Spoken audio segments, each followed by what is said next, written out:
नमस्ते दोस्तों, आज हम कोनिक सेक्शन क्लास 11 का ओवरव्यू डिस्कस करते हैं। चलिए स्टार्ट करते हैं। Sections of a cone, conic sections. So sections of a cone,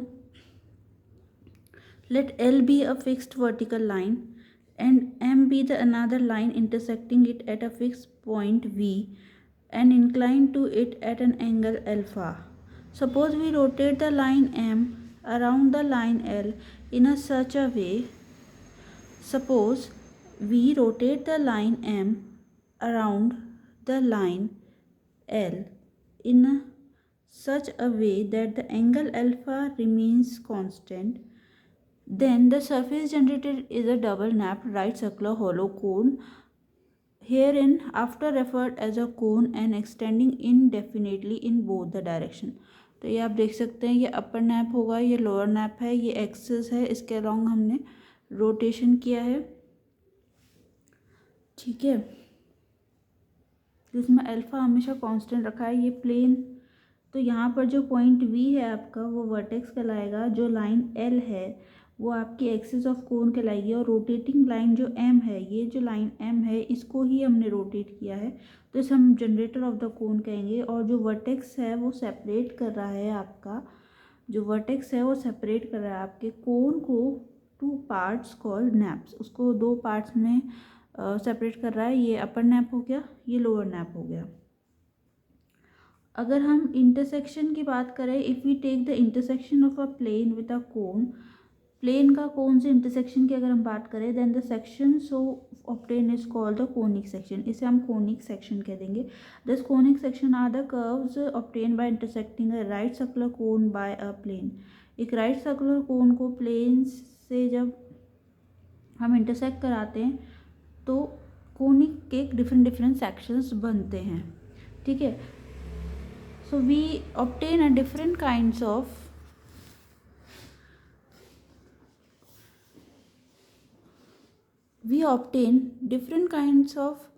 conic sections depending on the position of the intersecting plane with respect to the cone and the angle made by it with the vertical axis of the cone.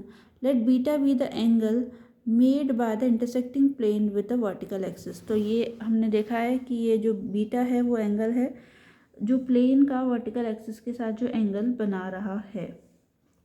Now the intersection of a plane. The intersection of the plane with a cone can take place either at the vertex of the cone or at any other parts of the nap, either below or above the vertex. When the plane cuts the nap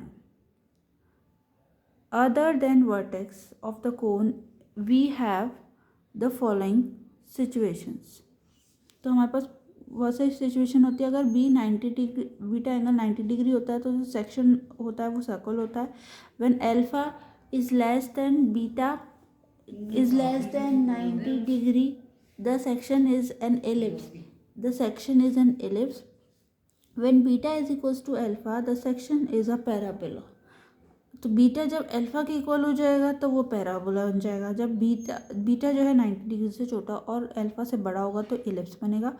और circle कब बनेगा? जब beta बिल्कुल 90 degree पे होगा, जब plane और इसका एंगल जो है वो बिल्कुल 90 डिग्री पे होगा।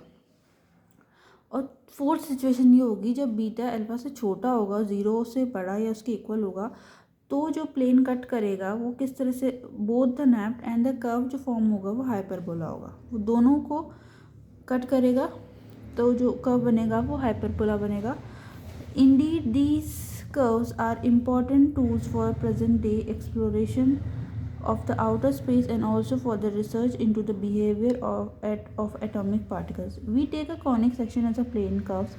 For this purpose, it is convenient to use an equivalent definition that refer only to the plane in which the curve lies and refer to the spatial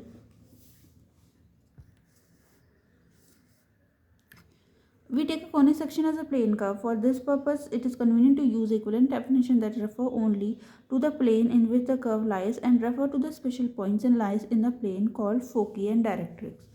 According to this approach, parabola, ellipse and hyperbola are defined in terms of fixed points called focus. तो fix point जो है आपके focus होंगे and the fix line is called directrix, उसे हम directrix कहेंगे। ठीक है,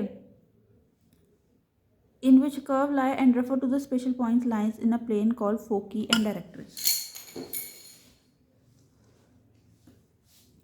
If S is a focus and L is a directrix, अगर आपके पास S जो है वो फोकस है और L आपके पास डायरेक्ट्रिक्स है, then the set of the all points in the plane whose distance from S bears a constant ratio.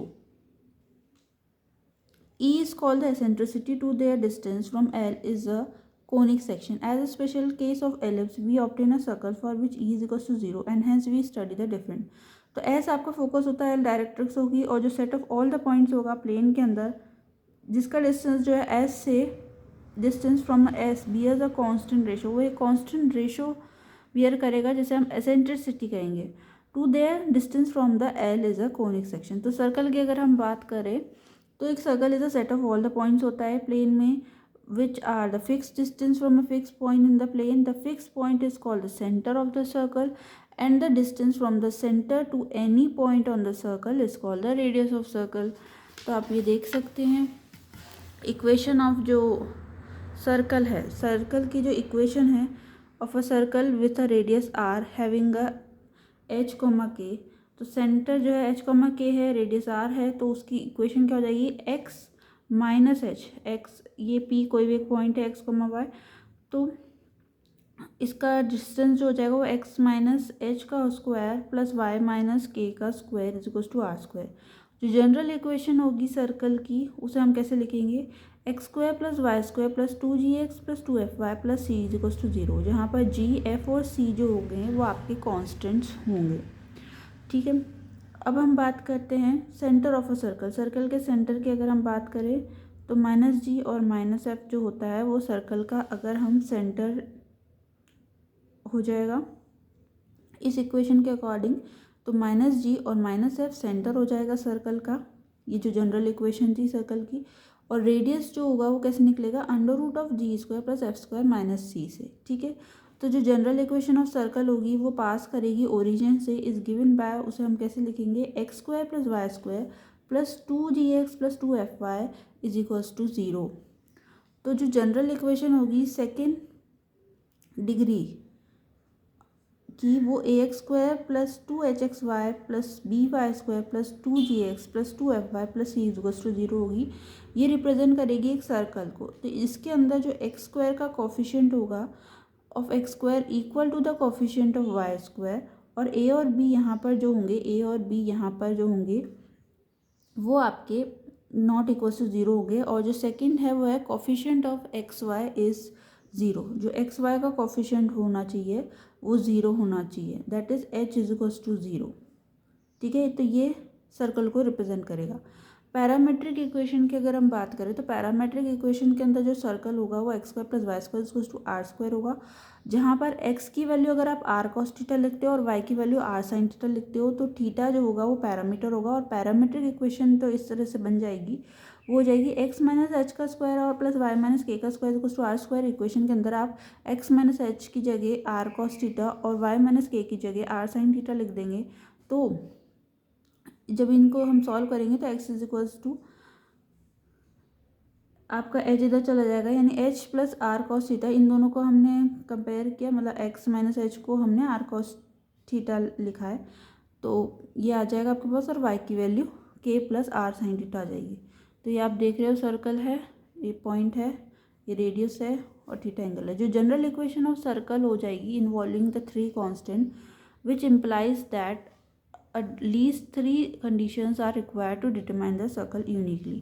अगर हम पैराबोला की बात करें तो पैराबोला एक सेट ऑफ पॉइंट होता है P, ये आप फिगर में देख सकते हैं. अब parabola is a set of point P whose distance from a fixed point f, f एक फिक्स पॉइंट है आपका in the plane, are equal to their distance from a fixed line L. तो जो है PM PF इनका distance equal होगा from a fix line L in the plane. The fix point F is called the focus. जो fix point F है आपका वो focus कहलाएगा. And the fix line L is called directrix, और जो fix line L है वो आपकी डायरेक्ट्रिक्स कहलाएगी पैराबोला की. अब हम स्टैंडर्ड इक्वेशन ऑफ पैराबोला देखते हैं. जो 4 पॉसिबल फॉर्म्स होती हैं, the 4 possible forms of a parabola are shown below. तो फिगर 11.7 का अगर हम देखें, ये फिगर्स हैं चारों, तो इसके अंदर ए और डी, जो पहला फिगर है और जो चौथा फिगर है ये वाला, तो लेटस रेक्टम ऑफ पैराबोला क्या हो जाती है, इज अ लाइन, की एक तरह की लाइन होती है। लेटस रेक्टम क्या होती है, एक तरह की लाइन होती है, लाइन सेगमेंट होती है, परपेंडिकुलर होती है जो कि एक्सिस पे पैराबोला की, और वो फोकस से पास करती है, and whose end points lie on parabola, और जिसके एंड पॉइंट्स पैराबोला पे ही लाया करते हैं। तो ये जो लाइन है वो लेटस रेक्टम है। ठीक है, तो ये आप 4 पैराबोला देख सकते हैं। तो एक जो है ये है पहला, Y square is to 4ax, ये पैराबोला है, इसकी इक्वेशन है y square is equals to -4ax। ये जो है इसका है y x square is equals to 4ay, और ये जो डाउनवर्ड पैराबोला है ये x square is equals to -4ay होती है। इसके अंदर एक्सेस अगर हम देखेंगे तो पहली जो है y square is equals to 4ax, इसके अंदर एक्सेस आपकी वाई की वैल्यू जो होगी वो 0 हो जाएगी।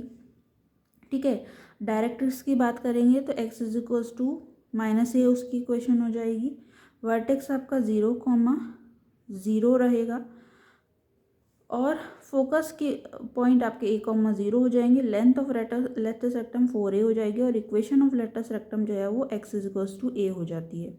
ठीक है, अगर हम इस वाले पैराबोला की बात करें, y square is equals to -4ax, तो इसके अंदर आपकी जो एक्सिस की इक्वेशन है, एक्सिस की इक्वेशन y इक्वल्स टू 0 ही रहेगी। डायरेक्ट्रिक्स आपकी x इक्वल्स टू +a हो जाएगी क्योंकि पॉजिटिव साइड में है। वर्टेक्स आपका 0,0 ही रहेगा, ये जो वर्टेक्स है आपका वो 0,0 ही रहेगा, और फोकस जो है आपका उसकी पॉइंट्स -a,0 हो जाएंगे, और 4a आपका जो है वो लेटस रेक्टम रहेगा, और इक्वेशन जो है लेटस रेक्टम की वो x is equals to -a हो जाती है। ठीक है, अगर हम बात x square is equals to 4ay upward parabola की बात करें, तो इसके अंदर आपकी जो इक्वेशन एक्सिस जो हो जाएगी वो x इज इक्वल्स टू 0 हो जाएगी, क्योंकि ये y एक्सिस पे ला कर रहा है तो x इक्वल्स टू 0 हो जाएगा।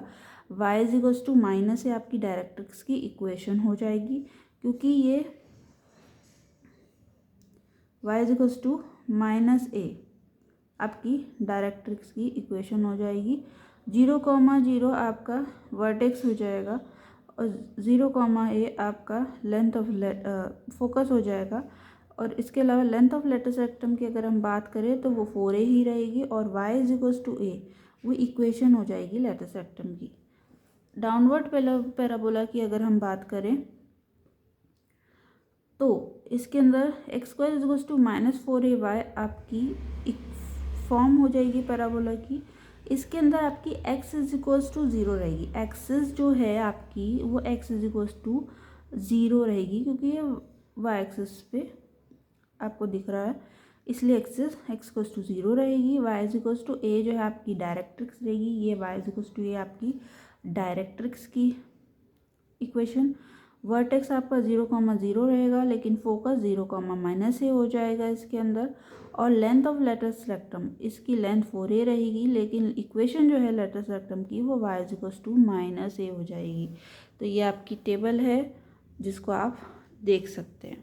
ये देखिए y equals to -a, x equals to -4ay जो डाउनवर्ड पैराबोला थी उसके अंदर जो लेटस रेक्टम की इक्वेशन है y इक्वल्स टू -a है।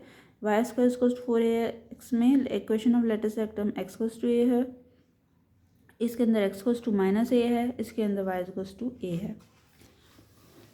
नेक्स्ट जो लास्ट पॉइंट अगर हम आज देखते हैं वो है focal distance of a point. तो focal distance of a point क्या हो जाएगा, let equation of the parabola अगर Y square is equals to 4ax, यानी कि ये आउटवर्ड वाला पैराबोला की अगर हम बात करें या आउटवर्ड वाले पैराबोला की बात हो रही है, तो इसके अंदर p x comma y be point on it, अगर हम इस पर एक पॉइंट ले लेते हैं पी एक्स कमा वाई इस पैराबोला पे, then the distance of p from the focus, अगर यहाँ पर हम कोई भी एक पी पॉइंट ले लेते हैं, अगर हम यहाँ पर कोई भी एक पी पॉइंट ले लेते हैं तो इस पी पॉइंट की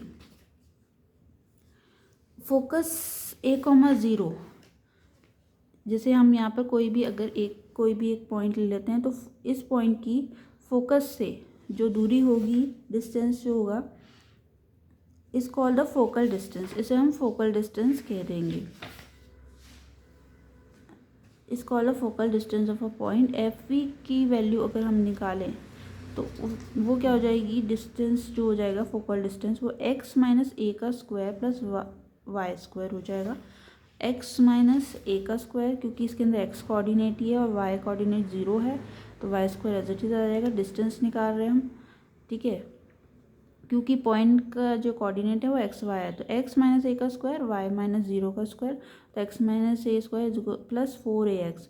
अब वाई स्क्वायर जो है वो क्या है, पैराबोला को उसकी जगह 4ax लिख देंगे जब उसको हम सॉल्व करेंगे, तो x प्लस ए का स्क्वायर आएगा जो कि मॉड ऑफ x प्लस ए हो जाएगा। ये हमारी फोकल डिस्टेंस हो जाएगी।